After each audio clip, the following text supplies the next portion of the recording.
চালু করেছি। এই ফেব্রুয়ারির 5 তারিখ থেকে আরম্ভ হয়েছিল আযাবুল বুলডোজার। নাম শোনেননি? কি আযাব? আযাবুল বুলডোজার যা আরম্ভ হয়েছিল, আমার মনে হয় এটা অব্যাহত থাকার দরকার ছিল। এই কথা বলছেন না কেন? মাথাটা আযাবুল বুলডোজার হয়েছে সামনে, এখন আবার কোন আযাব আসবে আপনি টের পাচ্ছেন না। এই জন্য সাবধান হন। কোন বিশৃঙ্খলা কারো উস্কানিতে পা দিয়ে যদি তৈরি করেন, এমন পেছনে লাল হবে না, বাদরের পেছনের মতো হয়ে যাবে। ইসলামী দলগুলো এখন এক হওয়ার সিদ্ধান্ত নিয়েছে অলরেডি। বিশেষ করে 12টা ইসলামী দল, তারা বলছে আমরা ইসলামের পক্ষে একটা বাক্স দিতে চাই।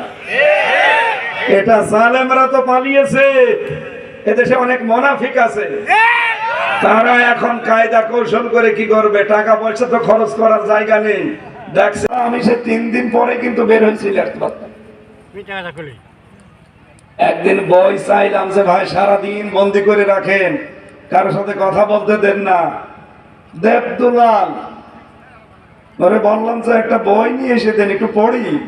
ও আল্লাহ, নিয়ে এসে দিল বঙ্গবন্ধুর আত্মজীবনী। ছাতা পড়ে আমি করবো কি? পরের সপ্তাহে আর একটা বই চাইলাম, ও দিল বঙ্গবন্ধুর ছেলেবেলা। ভাই আপনি আর বই পান না, নতুন বই আনবো সামনে সপ্তাহে। নতুন বই নিয়ে এসে দিয়েছে বঙ্গবন্ধুর চীন সফর।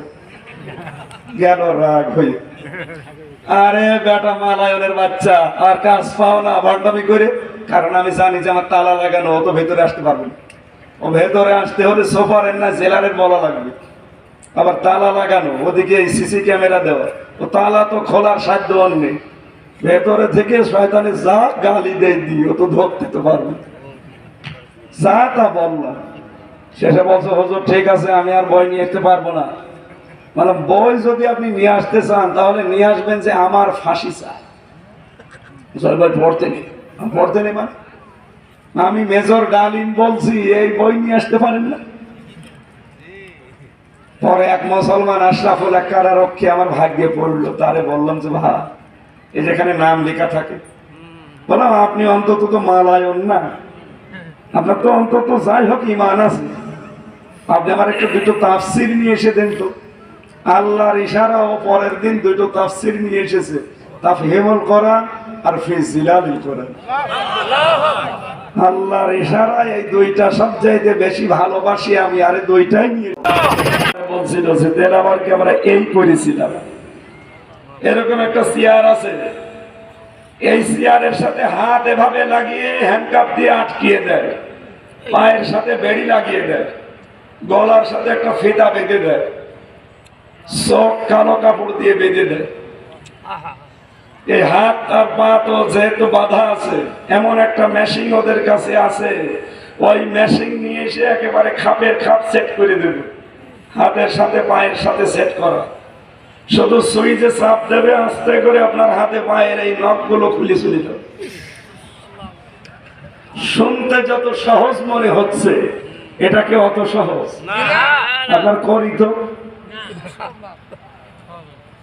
একটা সুইচ টিপ দিলে কখন যে নখগুলো খুলে চলে, আমি নিজে দেখেছি, ওই মেশিন আমার দেখিয়েছি।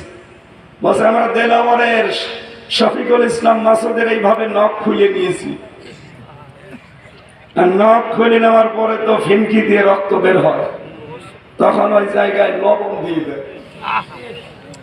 তা ওই যে মোটা লবণ না, পাতলা মিহি, যে ওই যে মোল্লা সল্ট আছে না, মোল্লা সল্ট দেখেছেন কেমন মিহি, একেবারে গুঁড়া, হলুদের গুঁড়ার মতো।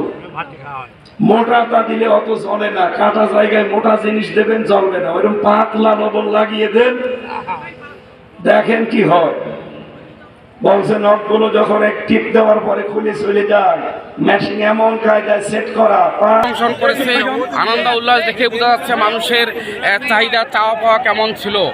এবং কি নাম আমির হামজা সাহেব একজন সম্মানী ব্যক্তি, উনি ওয়াজ মাহফিল করলো এবং এলাকার মানুষ দেখলো যে কত আনন্দ বিনোদন, আজকে একটা সাত উৎসব এবং সুন্দর পরিবেশে এই অনুষ্ঠানটা সম্পূর্ণ হইল।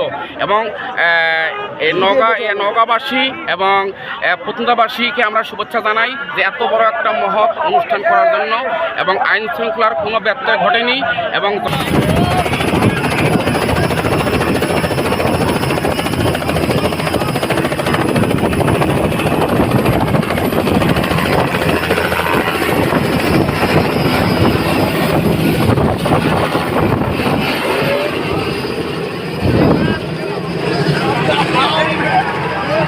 সব উড়িয়ে দিয়ে চলে গেল, সব উড়িয়ে দিয়ে বাতাস শেষ চলে গেল হেলিকপ্টার।